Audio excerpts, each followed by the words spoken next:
Hi, welcome. My name is Dale McCluskey, and on this video, I want to respond to a very important question that needs to be asked in the dog training world.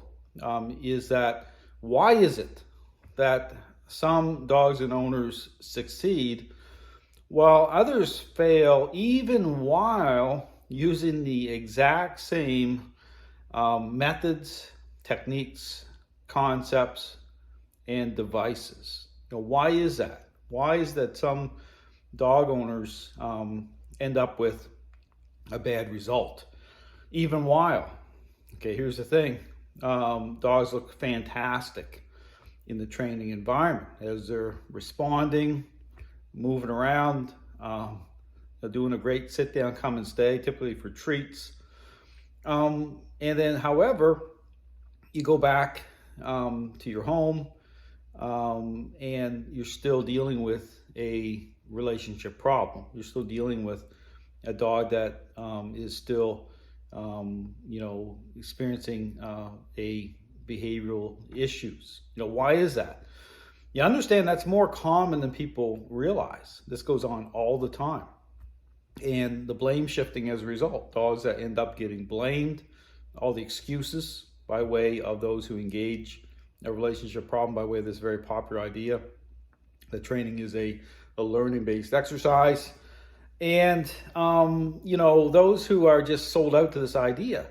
But here's the thing. I talk about, even use me as a example. Okay, understand that, for example, I can, align myself with using treats at a certain level. I can think about training as a learning-based exercise. I've done this, I understand, many, many years ago. I started off that way.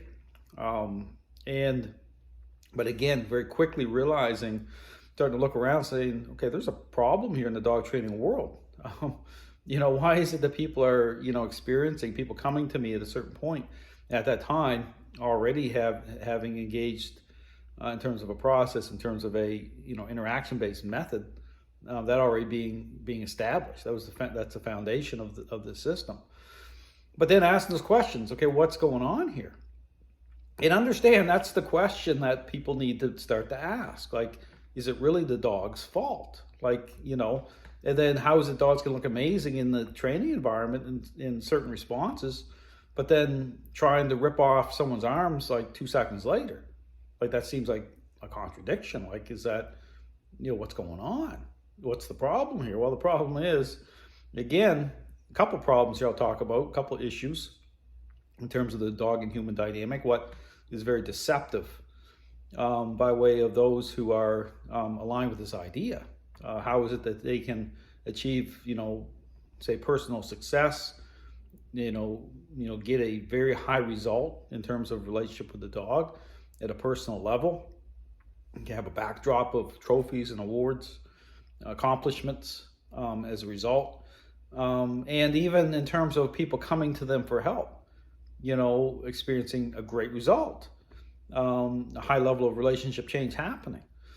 But, getting, I call it the collateral damage of this idea with many who aren't so fortunate. But again, understand what's happened in the dog training world is, this just normalizing, not wanting to really seek out those answers, but let's just, the dog, let's just push that to the side. We're just going to keep moving on. And I talk about that, one of the issues is, again, depth of relationship. Understand that what supersedes the problem, what overrides the issues by way of this idea is the individual. And then I talk about the totality of the relationship. You're more than an idea, okay? There's, we have certain ideas of things in terms of what represents a process, but you're interacting with your dog at all points of the day, okay? You're connecting, you're interacting with. And so dogs, as terms of what this social connection represents, and then that combines with, understand another factor in this part of the equation is the individual social need level of the dog. Okay, understand this is why certain dogs, such as, say, pit bulls and German shepherds, they get a bad rap because they kind of expose the underbelly of this inherently flawed idea of things. the collateral damage part, why there's breed specific bans. And so understand that all plays into this, and understand that trainers who are sold out to this idea, the problem is they're not even dialed in. Okay, they're not dialed into the relationship the right way. They're not dialed into the dog's state of mind the right way. So the dog owners that are failing, okay, within the training environment, they won't even have a sense of it. Okay, and the trainers either. You know, they're failing and they don't even see they're failing because they're engaging at that way. They're motivating responses that way.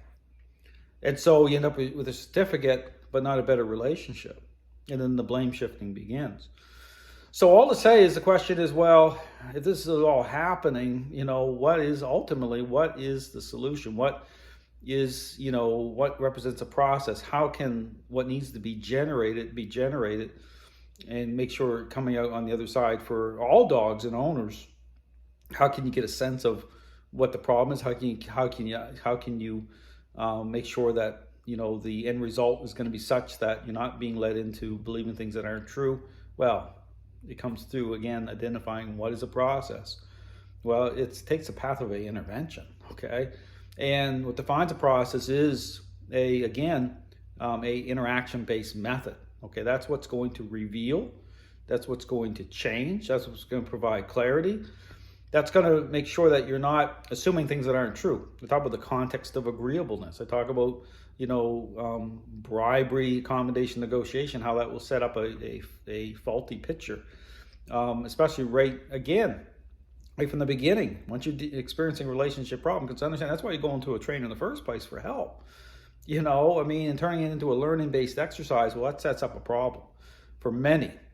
So this is why, again, I could, you know, personally experience a great result with the dogs that I personally are interacting with, I personally own, and then wonder why 40% of the people coming to me are failing. And then just passing it, not because understand the ability to even discern that's happening comes to depth of relationship, being dialed into the relationship the right way.